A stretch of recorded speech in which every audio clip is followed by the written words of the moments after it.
Well, so most of the time on 30-Minute Money, we want to talk about getting ahead, but every once in a while, we have to talk about how to dig yourself out of a hole that you may have gotten yourself into. That's how you handle that is as important as how you try to get ahead. Welcome to 30-Minute Money. I'm Steve Wershing, and today we have Katie Borchers with us, who is the owner and president of Beyond Green Solutions and focuses on recouping past due revenue for businesses. You might know that as a collection agency, but her team focuses on empathetic collections by collaborating with consumers to resolve their debts. And so to talk with us today about what you can expect and how to deal with the situation where you fall behind on bills is Katie Borchers. Katie, thank you for joining us on 30-Minute Money. Great, thank you for having me. Okay, so of course we have to start out with what on earth is an empathetic collection? Oh my gosh. Okay, that's an easy one to start with. Empathetic collections is really just using kindness and empathy in the space of the collections world. It's allowing people to tell their story and to be heard. And I think that's what people want in all situations. And, when we're in debt, when we're upon hard times, we want people to be understanding. And so that's the skill set my staff uses to engage in the conversation with people who have fallen on hard times and have moved into collections. Yeah, so we're going to come back to that because it's a very interesting idea and not what your industry is known for. So I want to dig into that a little bit further. But first, let's talk a little bit about what happens if someone has an unpaid bill and they fall behind and they can't afford to pay the whole thing right now. So this is before it goes to collections. You're still getting statements from whatever company you owe money to. What kinds of things can they do to prevent it from going to the collection stage? Oh my gosh, the top thing that you can do to prevent from going to collections is open up the lines of communication. The vast majority of the people that I speak to that are coming to me as a business for help, it's because they're feeling ignored. They're trying to engage and help their customers, their consumers. They're trying to, extend an olive branch and give them all sorts of options to come back into the good graces and resolve that debt. But they're struggling to engage and get that conversation started. And so just know that the majority of people that you owe money to, they want to help you. They don't want to crush you and make it any harder than it already is, at least in my experience. Yeah. And so, I heard someone joking one time that, the way that they sort their mail is they take everything that says final notice and throw away everything else. That's probably not a great strategy, right? Yeah. I mean, waiting until the last minute, Yeah. You run out of options, right? Having Sure. a conversation is a way to start understanding what those options are and making a decision based on those options. But if you never open the mail and you never make that That's phone right. call and you never answer that email, you're never going to hear what those options are. Right, sure. And it's interesting. I mean, some people may roll their eyes a little bit about saying how much vendors want to help you, but I get it, right? I mean, they want to stay in business and they don't want to take action against people who are their customers after all. So it's an interesting perspective on doing that. And how open are most companies to trying to work something out? I mean, we're all used to the stereotype, at least, of the company that just sends you a bill and they just demand. That's all they want. But tell me what it's really like. If someone's fallen behind and they have not yet engaged with the company, tell me what the experience might really be like if somebody calls and says, "Hey, I can't afford to pay the whole thing right now." Yeah, so from the business perspective, Right, from the business pre-debt perspective. collection. Yeah, right. So we support small to medium-sized businesses. And so when I think about those businesses, I think about your plumber, your electrician, your bookkeeper, your accountant, maybe the funeral home that you had services through. Those businesses, that size of business, want to maintain customer service and the customer experience. And that is the customers that pay them right away. And that's the customers that are struggling to pay them back. And so my experience shows that they are going to go out of their way to reach out to you and say that, right? You're past due. Well, you're still past due. You're past due, we want to help you. You're past due, we want to talk to you. We have options. We can do a payment plan. And so my experience shows me that if you owe a small business, they don't want the extra paperwork. They don't want to have to move to the next level of pressure on you. They just want to check that off, that you've gotten into a plan and you've shown good faith, right? You've acknowledged that you owe the money. You have admitted that you need some help to resolve it. You can't do it all at once, but that you want to show good faith to them as the person who did great service for you. Does that make sense? Sure, yeah, and and one thing that people may not realize is if I understand it correctly, I'll look to you to educate me on this. You know, that if a company has to send an account to collections, you know, even if they collect 100% of the bill, the company doesn't get 100% of that, right? Well, yes and no. See, here's the thing. You signed a contract a lot of times for those services, or you were given an overview of, you know, your financial obligation. And sometimes those obligations come with extra costs. I mean, we've all seen a late notice, right? We've all seen an interest, an annual interest on a payment. And so there are times when, if that bill is sent to collections, you could end up owing more. And so they don't want to do that, but they need to recoup as much money as they can to support their business, which supports their employees and their families. Sure, but what I mean is, you know, that if a company is not having success in engaging with a customer who's behind, and they have to send it to collections, you know, the collections agency keeps some portion of that. So there's if I understand it right, there's an economic incentive to the company to work something out so that they don't have to send it to collections. Is that right? I mean, if a company sends something to a collection agency, what proportion actually ends up back at the company? So it depends. Okay. If the contract says that you, as the consumer that didn't pay, is responsible for those added costs for them to recoup that money, you could be paying more. Oh, I see. Okay. So let's talk about an example, right? You owe $1,000. Yep. They tried to get you to pay that $1,000. You struggled for whatever reason, and they struggled to get you to communicate, and they moved it on to collections. You may now owe them more than $1,000. Okay. Because they need to recoup as much of that money as possible. Okay. Okay. I see. Okay. So either the company has an incentive because they're going to get less than they would have gotten otherwise, or the consumer has an incentive because they're going to end up paying more. One way or the other. One way or the other, because any sort of services, even my services, take time and money. Right. And so somebody is going to pay for that assistance that I'm providing. Yeah, but so either way, it makes sense to try to work out whatever you can with the company rather than letting it go to collections. But let's say you've done that, and for whatever reason that hasn't worked out. Somebody finds themselves in collections.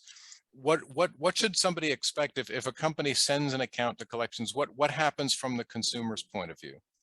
Yeah, so you will know that it's going to collections in one of two ways. You will either receive a letter from that business that says your failure to pay means that we are going to send you to collections. That may be your last chance. That's a really good time to make that phone call if you haven't already. So you get that before it goes to collections. They may, right? Okay. They may get that. Or suddenly it is in collections, and my company is going to send you that letter, and we're going to say, we are a collection agency. The purpose of this communication is to collect a debt, and we will give you all of the information that you need for next steps and to make the decision that's right for you, as well as an overview and an understanding of what that debt is and how much is owed. Okay. And that's how you do it? Is that common with agencies? Are there many differences in what kind of communication you get? Yeah, it's actually more than common. It is required. Oh, okay, great. We are required to communicate to you who we are, what we do, how much you owe, and what your options are for next steps. Okay. So let's say that, for our you still, consumers. yeah. So let's say you still can't pay it. And so you get this letter, you get this communication. What's the first thing that somebody should do? Yeah, we go back to that communication. This is your next opportunity to engage in a conversation and talk about what those options are.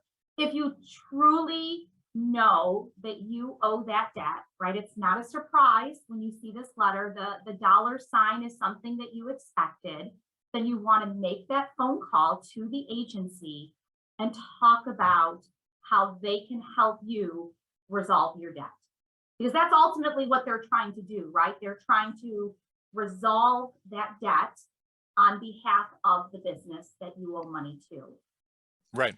And so, okay, so you make that phone call. What are some of the things that a consumer can do to make their relationship with the collections agency go as smooth as possible?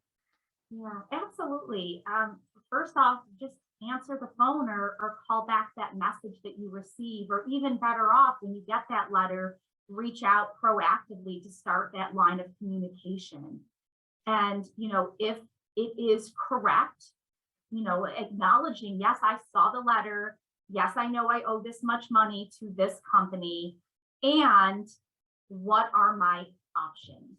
Right. And a lot of times those options, you may be surprised that you have more options than you thought. A company like mine that specializes in what I call empathetic collections, we would love to see you pay it all off today. But if you can't, we're ready to offer you other options of payment plans, partial payment today. And so knowing what it is that you can do as far as a dollar amount is a really good piece of information to have before you make that call. And so take a So, look and think about what's going to work for you, and then let us know. yeah, so you're different because you do the empathetic collections. Is that how a lot of other companies would do it? Would they typically offer you a series of different options, or what would normally happen? Yeah, so I would say the majority of collection agencies that I associate with, people who are members of my trade organization, the ACA, those are organizations that have taken the responsibility on to fall within the fair debt collection practices, right? They are collecting money and communicating with consumers as they are federally regulated to do. Now, I think everyone's going to say, oh, no way, Katie, right? Because there are, like every industry, people out there that give them a bad rap. And we can all think about the industry we work in and that terrible story we tell ourselves about somebody who does what we do not as good as we do. And those exist. But I like to tell people all the time, just because you've seen one bad apple doesn't mean the entire apple cart is rotten. And the industry is filled with many people who follow those federally regulated and state regulated requirements. I like to say we go one step above that. I like Sure. to say that we are there to mediate. We Right. are there to establish a rapport. We are there to give people the opportunity to tell their story, to get that hardship off their chest. We all feel better when we can tell our own story. And a lot of times giving people that time and listening and understanding and not judging, right? It makes us feel validated.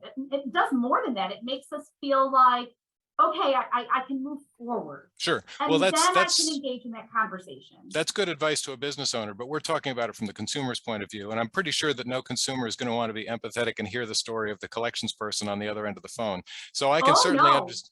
Okay. I'm saying that my staff want to hear your story. Right. Yeah. But Right? you're different, right? So we want to take it from the perspective of the person that you're calling, right? So, but you said something interesting a minute ago. You said that in the ACA, your trade association, that you made reference to some kind of standards. Or those association standards or legal standards, or what are those? Oh, wish you wouldn't have asked me that, because now you're going to call upon me to find the oath.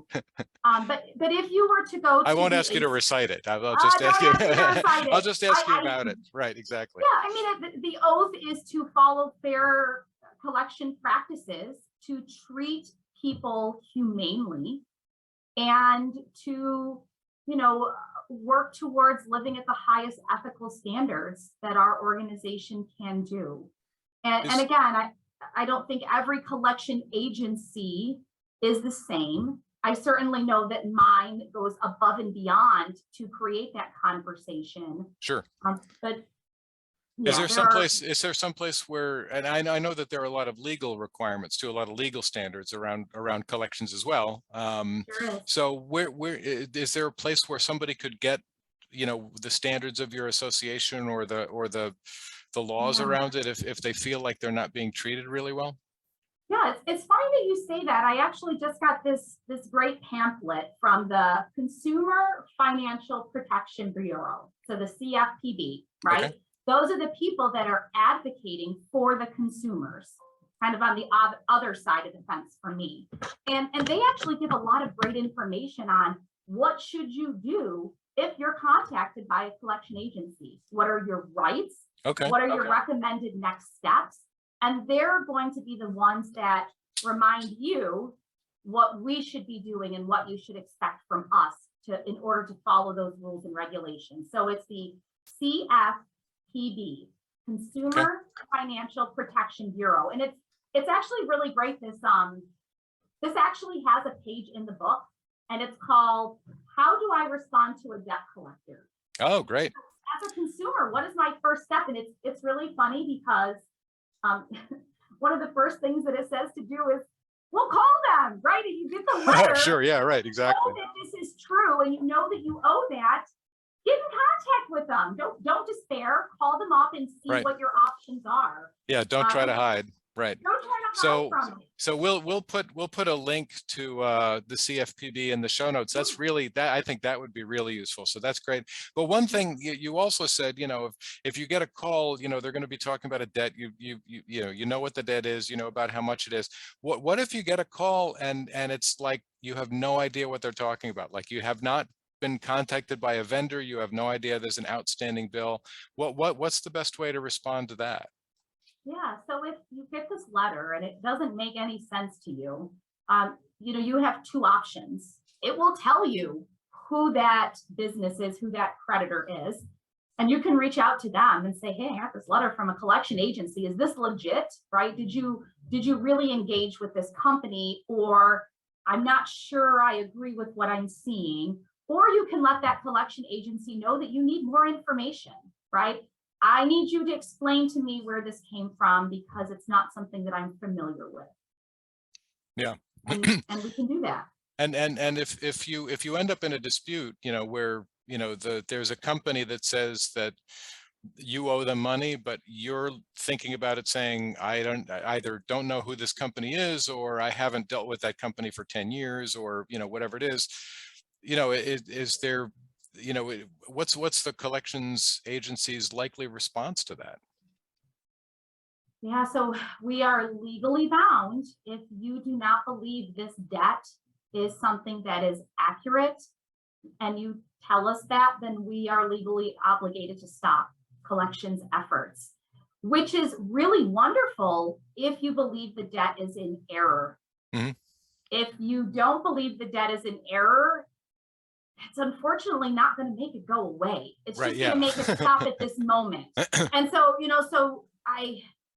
if you got some information from the business and you were like, no, I'm going to pretend it's not happening. And then you got a letter from a collection agency and you're like, no, that never happened. Yeah. If it did truly happen, then of course. Yeah. Well, I think I can say, and for any of you who are listening, this goes for any of our episodes, it's a bad idea to lie. So let's not do that.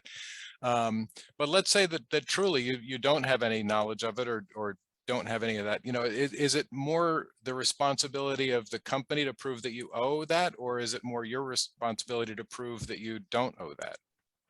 Yeah, so, as a company, once something gets to the dispute portion and we are required to, cease communications, we will send that back to the business themselves to work through. And then they will have to, decide what their next steps are. If you're truly looking for more information, like, yeah, I remember that. I don't remember that I still owed that much. I think it was less. Asking for more information because you're just not sure.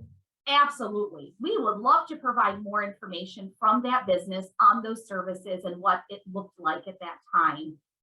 If you're disputing that it ever happened, that's a very different conversation, right? So I would absolutely ask for more information if you need it. Yeah, I can see, I mean, I've had clients who, for example, went to get a new car or went to buy a house, and the mortgage company or the car financing company ran a credit report, and they turned up all these things that were in collection that, oh, that was from a credit card that I had 2 houses ago, 3 states from here. I haven't even lived there for 12 years, so I mean, that kind of stuff comes up. But also I think, these days we have a lot of issues with things like identity theft, and so I could certainly see somebody getting surprised by hearing from a company or a collection agency about something they truly didn't know. So it's good to know that they have rights. I'm sure that booklet that the CFPB, if people go there, they can find out more about what you can do if you get into a situation where you legitimately don't think that you owe what they're telling you that they owe. Keeping in mind, however, that, like you said before, that it's not just what you owe them for the work or for the product, but also, if the contract says it, any additional fees and things that may be written into that contract if they're forced to collect. So, but are there, so we'll direct people to that bureau to get more information. But just generally, is there sort of a high level summary that you can provide of, what are the rights that people have if something does in fact go to collections? Yeah, absolutely. I mean, the CFPB tells you what your rights are, right? Yeah.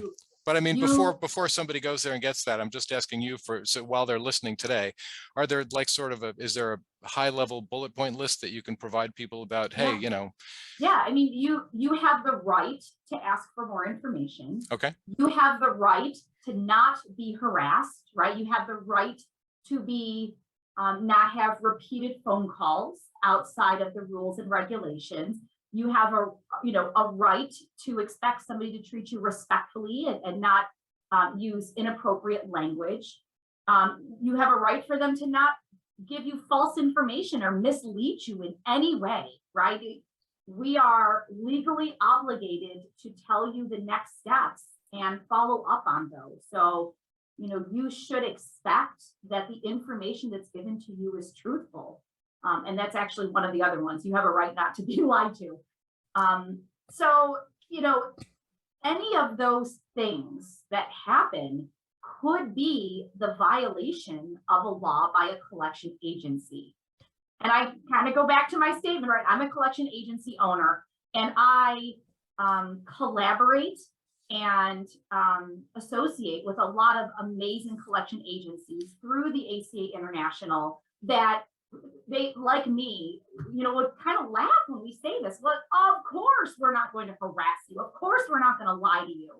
And I think, going back to all industries, sometimes industries get, a bad rap because people don't abide by the rules. Sure. Yeah. And I, I imagine that you have a vested interest in, making sure that as many other companies and as many of your colleagues as possible can abide by those rules, because, Right.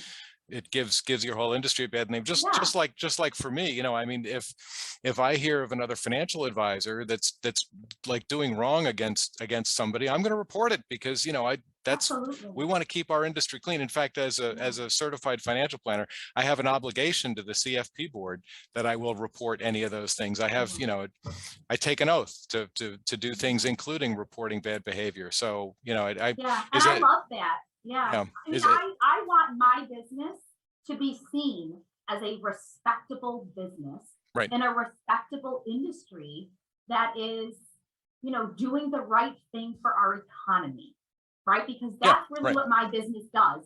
It helps resolve those past dues to put more money into the businesses that are supporting our economy and our communities. Yeah. And at the same time, it helps people resolve their financial obligations so that they can, sleep better, breathe easier, and move on with their life. It's funny because when my staff talk to people who come to us in debt, they don't want to be in debt.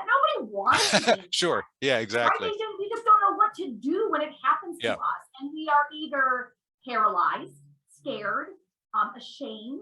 And we have all of these terrible stories that we tell ourselves about what's going to happen when I reach out to get help to resolve, whether I reach out to that business or now it's gone to collections and I have to reach out to them. Yeah. And maybe that happens. I'm sure it does happen, that it leaves a bad taste in your mouth when you reach out for help, but don't assume that it's always going to happen. Yeah. Right? Don't assume that every business or every collection agency is going to give you that bad experience. Yeah. Because most of them don't. So, so let's come back to this. Now, you said before, that what makes you different, and what makes your company sound more like somebody who fights climate change as opposed to collect unpaid debts, is empathetic collection. So tell us, what is an empathetic collection and why on earth would you do it? Yeah, so when we started Beyond Green Solutions, I actually left healthcare. I was a nurse for many years and I worked in healthcare for 18 years. And when I started Beyond Green Solutions, I didn't want us to say we were a collection agency. As a matter of fact, I don't even introduce myself as a collection agency owner because I want people to meet me first. I want to lead with kindness and empathy and authenticity. And so when I think about how I introduce myself, my background, my goal in the community as a business, I want my staff to approach those conversations with debtors the same way, right? So leading with kindness, leading with authenticity, leading with humanity. And when somebody is on the phone with my team and they verify you are who you are, we a lot of times start with an open-ended question. You know what? We're calling to resolve this debt. Is that something you'd like to take care of? Or how would you like to take care of that? Probably better. And then that could lead us down many different roads, right? It could lead it down that quick road of, yep, let me resolve this. Or it could lead down a row of us listening to what has happened to that person that has gotten them to this situation. Empathy is listening and understanding, not giving your side of the story, not saying, oh, I had that happen to me too, let me tell you about my life. Yeah, right, exactly. It's spending time and being more quiet. Right. So now I'm going to put you on the spot. Okay. So if I ask somebody who's going into divorce, for example, how are you going to pick your attorney?